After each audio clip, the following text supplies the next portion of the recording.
দারিদ্র তো কত রকমের দারিদ্র আছে।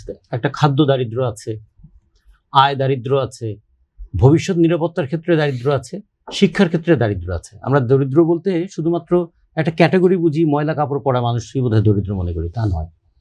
দৈনিক তার 2,200 কিলো ক্যালোরির তাপ না হলে একটা মানুষ তার শরীরটাকে চালু রাখতে পারে না। আর শ্রমিকদের ক্ষেত্রে যারা শারীরিক পরিশ্রম করে তাদের ক্ষেত্রে এটা প্রায় 3,000 কিলো ক্যালোরি তাপ লাগে। তাহলে এই তাপের ক্ষেত্রে খাদ্যটা কি লাগবে? সাধারণভাবে প্রোটিন কতটুকু লাগে, কার্বোহাইড্রেট কতটুকু লাগে, ফ্যাট কতটুকু লাগে, তার একটা রেশিও আছে। ইন্টারন্যাশনাল এই রেশিওর নিচে কি আমরা আছি সেটা বোঝা যায়। বাংলাদেশের 38% শিশু তারা অপুষ্টিজনিত কারণে খাটো হয়ে গেছে। তার মানে এই কিভাবে আমাদের খাদ্য দারিদ্র্য আমাদের শিশুদের জীবনকে প্রভাবিত করছে। তা শিশুর জীবনকে প্রভাবিত করছে মানে শিশুর বাবার অথবা মায়ের আয় নেই।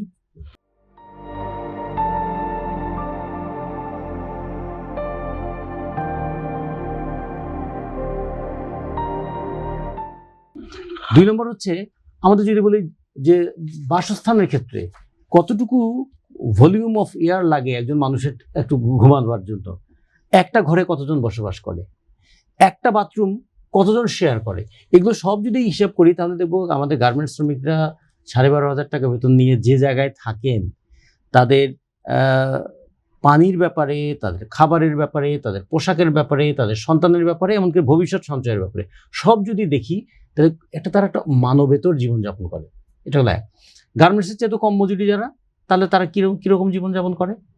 আবার গার্মেন্টসের মধ্যেও দুটা বিষয় আছে, যারা সাবকন্ট্রাক্টের কাজ করে তাদের আয়, আর যারা একটু নিয়মিত শ্রমিক হিসেবে কাজ করেন তাদের। এই যদি ধরি ক্যাটাগরিগুলো, এগুলো দেখে দেখে গার্মেন্টস যদি দেখি, পরিবহন যদি দেখি, নির্মাণ যদি দেখি, আমাদের রিরোলিং মিলের শ্রমিক যদি দেখি, হালকা যানবাহনের শ্রমিক যদি, চা বাগানের শ্রমিক, 170 বছরের পুরনো আমাদের ইন্ডাস্ট্রি, একটা শ্রমিকের দৈনিক মজুরি 178 টাকা। তো এইরকম একটা জায়গা তো আমাদের শ্রমিকরা পড়ে আছে।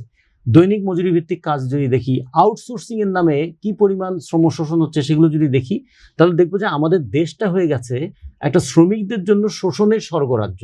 মানে শ্রমিকদেরকে শোষণ করে সম্পদ তৈরি করা যায়। এই জন্য বাংলাদেশ আরেক দিক থেকে হচ্ছে পৃথিবীতে দ্রুত গতিতে ধনী হওয়ার দেশগুলোর মধ্যে অন্যতম। আবার বাংলাদেশ একদিক থেকে দেখলে পৃথিবীতে সবচেয়ে কম মজুরি পাওয়া শ্রমিকদের একটা অংশ। মে দিবসে এই আয় বৈষম্যটাও আমরা চোখে পড়ছে আমাদের। তাহলে রাষ্ট্রের কি করণীয় আছে? পৃথিবীতে কিছু কিছু দেশ আছে তারা একটা বটম লাইন তৈরি করে দিয়েছে যে শ্রমিকদেরকে এর নিচে মজুরি দেওয়া যাবে না। যে কারণে একটা আমরা দাবি তুলেছিলাম যে জাতীয় ন্যূনতম মজুরি কমিশন একটা থাকবে, তার অন্তত এইটুকু ঠিক করে দেবে যে কোনো শ্রমিকের মজুরি এর নিচে নামতে পারে না। আমরা যেমন শ্রমিক কর্মচারী ঐক্য পরিষদ আমরা অনেক হিসেব করে আলাপ আলোচনা করে দেখেছিলাম যে একজন শ্রমিক, কর্মক্ষম শ্রমিক, তার যদি 30,000 টাকার নিচে তার মজুরি হয় সেটা কোনোভাবেই ন্যায্য বলা যায় না। 30,000 নিচে কি তাহলে মজুরি নাই?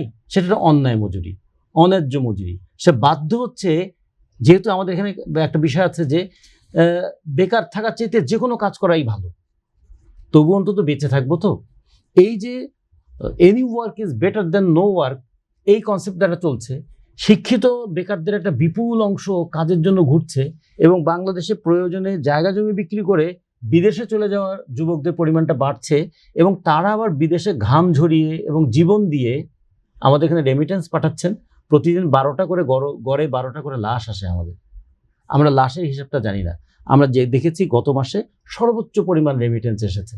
একদিকে ইরান পরিস্থিতির কারণে মধ্যপ্রাচ্যে অচল অবস্থা তৈরি হয়ে আছে, আতঙ্কগ্রস্ত শ্রমিকরা তাদের শেষ সম্বলটা পাঠিয়ে দিচ্ছে, আর বাংলাদেশ গুনছে যে তারা $235 কোটি পেয়েছি এক মাসে। তো ফলে শ্রমিকের মজুরি, শ্রমিকের জীবনের মূল্য, এই দুটোর মধ্যে কোনো সঙ্গতি নাই। শ্রমিকের পাঠানো রেমিটেন্স এবং তাদের নিরাপদ কর্মসংস্থান, তার মধ্যে কোনো সম্পর্ক নাই। এবং শ্রমিকদের জীবনটা বিকশিত না হলে আগামী দিনে দক্ষ শ্রমিক কীভাবে পাবো সেই পরিকল্পনাটাও নাই। 25 বছর পরে বাংলাদেশটা কেমন থাকবে সেটা ভাবতে গেলে আমাদের শ্রমিকদের জীবনটাও দেখতে হবে। 25 বছর পরে শ্রমিকদেরকে আমরা কোথায় দেখতে চাই।